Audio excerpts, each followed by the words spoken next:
Come on. This is what the Numbers chapter 15 and verse 38. Speak unto the children of Israel, unto the children of Israel, the so-called Hispanics, the so-called Native Americans, and the so-called African Americans, like you said, right? A couple of minutes ago. Read. And bid them, he said, command them. That's what bid means, command them, come on. And bid them that they make them fringes in the borders of their garments. And bid them, command them that they make them fringes in the borders of their garments. You know what fringes is? Do you know what fringes is?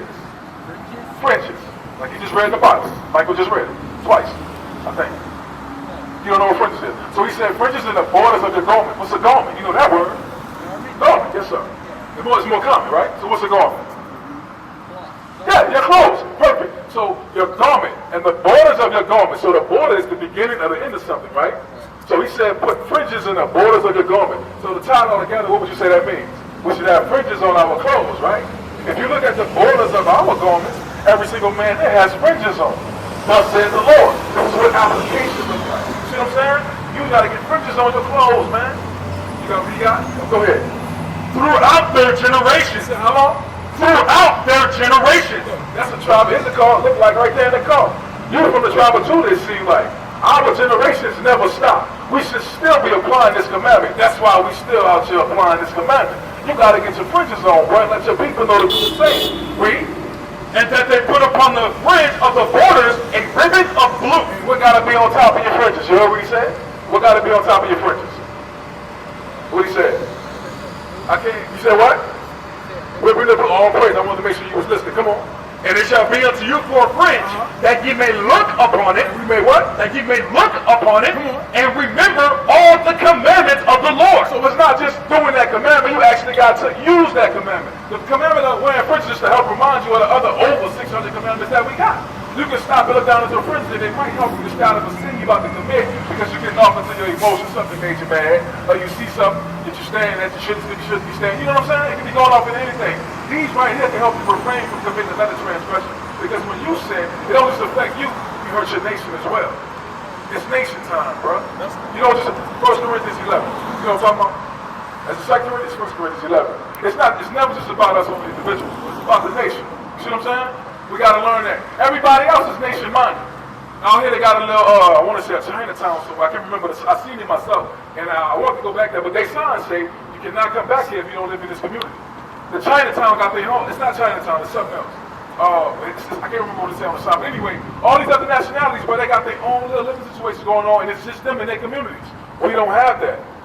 We don't have no type of control like that. And it's all by design. Because we keep breaking God's laws. How many brothers and sisters you see in fringes on a daily average? Fringes, yes sir. With a ribbon of blue. You see what I'm saying? You gotta think about it. It ain't everybody, but it's supposed to be. It's supposed to be every Israelite wearing fringes every day outside. That's a commandment. That's what we got to get to. Read that. 1 Corinthians chapter 11 and verse 1. Be ye followers of me, even as I also am of Christ. So this was Paul. The Most High used Paul to write the book of Corinthians, right? And Paul is telling us to be ye followers of him as he's a follower of Christ. Christ taught Paul. Come on. Now I praise you, brethren, that you remember me in all things. Say, remember me in all things. You know what helps you remember the Most High in all things? Fringes. This is another example. But he said, keep me mindful. Remember me in all things. Everything that you do and deal with, keep the Most High first. Remember Paul's example as well. He followed Christ, right? He was obedient to the Most High. Come on.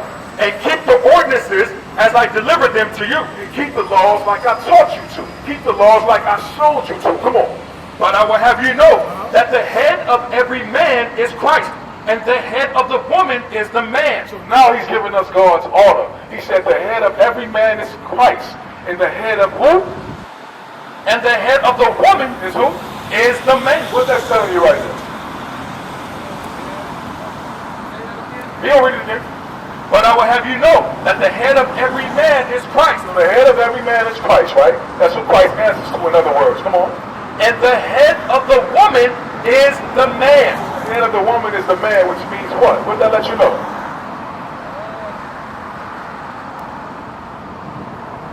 Ain't no 50-50 marriage, bro. That's right. The men run the household according to the Lord.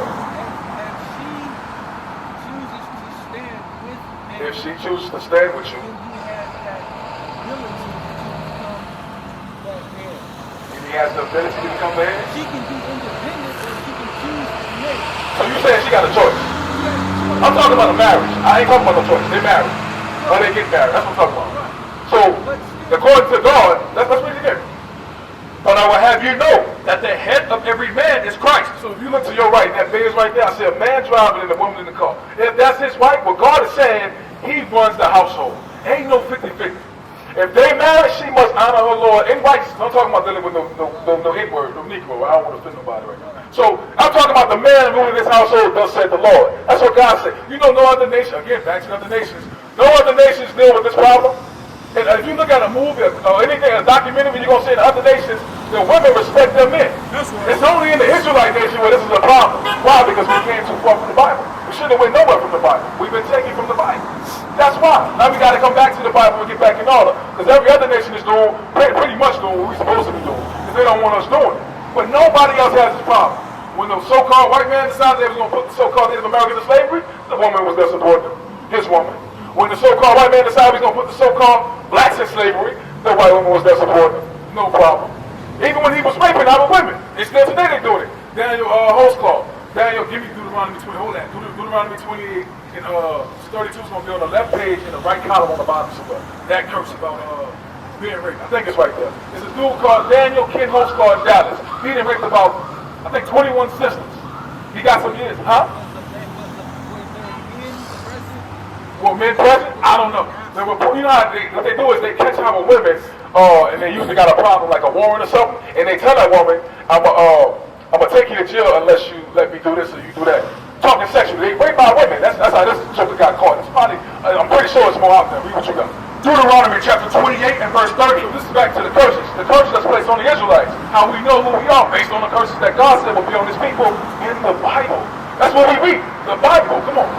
Thou shalt betroth a wife, and another man shall lie with her. Right. If you look at this dude right now, I don't know if you got a smartphone, but Daniel King Horseclaw or something like that. He's in Texas, and I believe it's Dallas. This man raped about 27 sisters, man, maybe 21, somewhere in that range. I ain't looked at it in a long time. It was a while ago. But he raped these women, these sisters, bro, and he used what they had on their files against them to rape them. This is a curse in the Bible. I'm just showing you how it's being done today. Back then, 1600s or whatever, he wouldn't have needed no excuse. He just ran up in them. And us too. They was raping brothers too. They don't get talked about a lot, but they do that to us, like Terry Crews. When we spoke about what was going on in the entertainment business not too long ago, they still try to do that stuff to us, man, to keep it on the low. No, we gotta stop that either, huh? And thank you. In the rapping, that's another big one. The brother named Smart, Bishop name was playing. The brother named Smart was exposing other brothers doing that to them to like they write a patch into the rap game. And you want to sign with us? You want to be down with our record label? Okay, we got to do this too. Because that one was done to them. The Bible touches on all that. It's in Sirach. Where you at, Deuteronomy? Go back to 1 Corinthians. I don't want to get to that one. Go ahead. 1 Corinthians chapter 11 and verse 4. Every man praying or prophet. Verse 3. But I will have you know that the head of every man is Christ. I want to go back here because I want you to understand God's order. That's the other thing he's giving us. I want to make sure you caught that. He's telling us about marriage, and mainly he's giving us his order. Read, come on. And the head of the woman is the man. And the head of Christ is God. Every man praying or prophesying, having his head covered, dishonoring his head. So every man praying or prophesying, having his head covered, is dishonoring his head. So according to the Bible, who's your head? Who's our head? We know, man. Yeah, according to God, because that's what matters the most. Nobody said the Bible. Huh? Whether you're religious or not, God said it is what it is. You ain't got to be religious to see grass is green. God said grass gonna be green, it is what it is. That's what I'm saying. You don't understand. So you don't believe grass is green? You wouldn't accept that if you don't believe. You don't believe grass is green? I believe the grass. Okay, it's simple, right? So who is your head according to the Bible? God? Okay, ultimately, right? When he said, read verse 3 again. But I will have you know that the head of every man. The head of every man. Every man, us, we are men, right? The head of every man. Let's see what our head is according to the Bible. This is what we need. We need that slow down, tone it down. Let's get our minds right and get together on this Bible. That's why we're going to come back every time we got to and get our minds right. This is how you got to teach. This is how teachers teach. This is how you coach. You see what I'm saying? Come on. The head of every man is Christ. Is who? Christ. So your head is Christ. Let me see that. You caught the devil. Good job. You know, we use him. He ain't Jesus at all. But we needed to use him to show our people who he's not. Read it again. And the head of every man is Christ. And the head of every man is Christ. So your head is Christ. Back down to verse 4. Verse 4. Every man praying or prophesying, having his head covered, dishonoreth his head. Now the question again, who are you dishonoring if your head is covered? Which it is.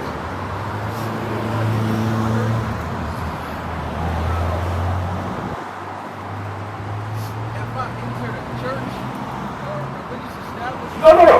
Not even that. We ain't got to go into it because it's literally happening right now. There's prophesying taking place right now. So, again, prophesying taking place, your head is covered, who are you dishonoring is all I'm asking. It's very simple. Okay, your belief. That I'm dishonoring anyone if I cover my head. You said you're not dishonoring I anybody? recognize the elders and I recognize the boundaries. For example, if I enter a religious establishment, Okay. I understand the protocols. So you recognize men, you're saying, right? Give me Galatians 6:6, I think it is. You said you recognize men. You would uncover your head for a minute if you step into an establishment, right? Well, those men should be recognizing and honoring God. They should be teaching you to do the same. It should be coming from this Bible, not just from your brain or their brain. That don't make sense. That's why I said we got to come back to the Bible. Everybody wants to click up and go, well, I got this wisdom, I got that. Nobody cares what you got if it ain't from God. I'm going to tell you straight up. Let's get on what God says. Everything else has failed. The coming together for the Million Man March, it failed. The Black Power movement, it failed. Who just did? What they just did recently? The not messing around click with the guns. Where he at? Who heard from him since he came up with that? They was walking around with guns over like they big and bad. What happened? Everything has been failing. The marching for all these years here has been failing. It's failed. It's done. Right. How many times you got to do the same thing over and realize it don't work? That's the definition of insanity. What you got? Yeah. Ephesians chapter 6 and verse 6.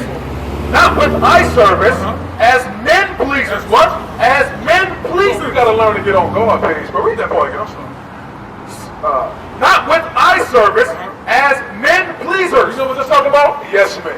I hate them and they hate me. They make me sick. I make them sick. I hate yes men, bro. You should never be a man pleaser. You should be about God, bro. What God say do.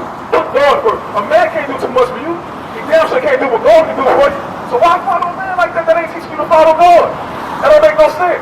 Look what these other men have not been teaching our people to follow God, led the people too. Didn't Martin Luther King himself say, no disrespect to that brother because he did what he's supposed to do. Didn't he say, well, I feel I've led my people into a burning building or a burning house, something like that, before they killed him? When he started realizing what was really going on, like he's trying to show you what's really going on, you see what I'm saying? All you gotta do, or should do, all you gotta do is really uncover your head while you listen to the Bible. That's not hard to do, bro. That's an effeminate spirit to want to have your head covered by the Bible coming out. Because women supposed to have their heads covered when the Bible coming out and when they pray. That's effeminate, dude. 1 Corinthians 6 and 9. I ain't never watched 1 Corinthians 6 and 9. But that's effeminate, bro, for real. That's woman-like.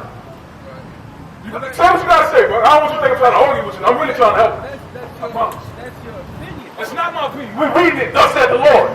That's really now. That's the thing. I just told you you can't come out your head with nothing, and you can't follow brothers that come out of their own mind. You gotta come to the Bible. Huh? Come close. I will come close. Yeah, you go ahead. Speak over there. 1 Corinthians 6 now. We get it. You go ahead. You know what effeminate mean? Effeminate. Yes. Effeminate. Yes, sir. You got a smartphone in your pocket. Is that a phone? Is that an Android? Back up. Is that an Android? Okay, you got a smartphone, right? Let's Google effeminate. He gonna read it. Google it. Okay, you'll look it up later. Come on. 1 Corinthians chapter 6 and verse 9. Know ye not that the unrighteous shall not inherit the kingdom of God? God said the unrighteous, those that are sinning, breaking his commandments, dishonoring his commandments, are not going to make it to the kingdom of heaven. Come on. Be not deceived. He said, be not deceived. Don't be fooled. How people get fooled? Their own mind. First and foremost, our own thoughts. They corrupt. The Bible says the heart is desperately wicked above all, your worst doggone enemy. Besides that, you got other people that influence you to do evilness. Right? They come out and push evil and make it look cool. You can't be deceived. Read. Neither fornicators. Neither what? Neither fornicators having sex when you're not married. You ain't married, you better keep your drawers on. Nobody should be between your legs, you shouldn't be between nobody else's legs. That's fornication, that's sin. Come on. Nor idolaters. Nor idolaters. You've been touching on that since you've been here. Idolatry, Islam, Christianity, all these false religions. That's idol worship. That's idolatry, my brother. That is sin. We can't have none of that in the midst of us. Read. Nor adulterers. What? Nor adulterers. Back to having sex if you're not married. Excuse me, if you are married and having sex outside of your marriage, that's adultery for a man. You can't operate like that. God tells the adulterer. Why do you think STD is so high in our people, in our nation? I'm talking about the Israelites when I say all that. So I'm not talking about everybody, literally. I'm talking about our people only. That's why, because so much adultery is taking place with our people. God got to touch that thing. And listen, you're going to have this disease. You're going to have that disease. This, I don't even want to say no name of the disease, but read on. Nor effeminate. Nor what? Nor effeminate. Nor what? Nor effeminate. That's the key word. You cannot be effeminate and get to the kingdom of heaven. Nor a fornicator, nor an adulterer, nor an idolater. And much more about the name. You see what I'm saying? So again, I'm not telling you nothing from my opinion. This is thus said the Lord. We just know the word of God because this is what we about. This is what we do. We're trying to help you, but this is the medicine to the problem. Go ahead. I'm gonna Tell me why. Come on, I'm listening. I can't even come close. We're talking low. This is why I say about your opinion. It's because You scared to come on, man? because I'm like here and there and then You know why you're hearing that? Because God's trying to open your eyes, bro. God's trying to wake you. If you just lost your thought, because God took it from you. He don't want you to have it. Read it again. Nor effeminate. Nor effeminate, bro. This is what God said. God trying to, listen, why I have to kill him, let me help him take this thought. I'm going to take this thought before he even says it. Because what he's about to say going to get on my nerves, and I didn't think he got it back. Hold on, read. Nor abusers of themselves with mankind. Nor thieves. Nor what? Nor thieves. You can't be a thief. You can't steal. That even goes into human trafficking. Not just taking products and merchandise and stealing money, but you can't be a kidnapper. You're not going to make it to the kingdom of heaven. God is not dealing with that. We can't have thieves in the kingdom. The streets is made of gold. They're going to try to steal the damn streets looking crazy outside. Come on, man. Nor covetous. Nor drunkards.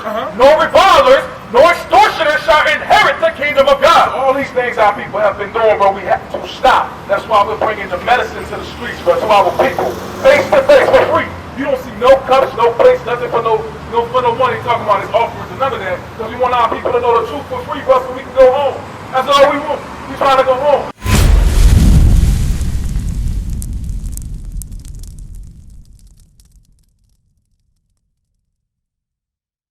What is a nation? Nation is family.